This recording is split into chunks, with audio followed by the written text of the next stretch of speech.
سمعكم ولا أبصاركم ولا جلودكم ولكن ظننتم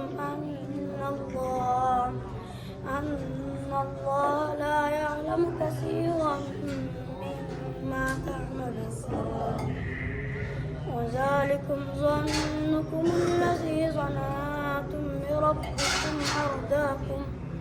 أرداكم فأصبحتم من الخاسرين فإن يصبروا فالنار مثوى لهم وإن يستعتبوا فما هم من المعتبين وقيضنا لهم قرناء فزينوا لهم ما بين أيديهم وما خلفهم وحق عليهم القول في قد خلت من قبلهم من الجن والإنس إنهم كانوا خاسرين.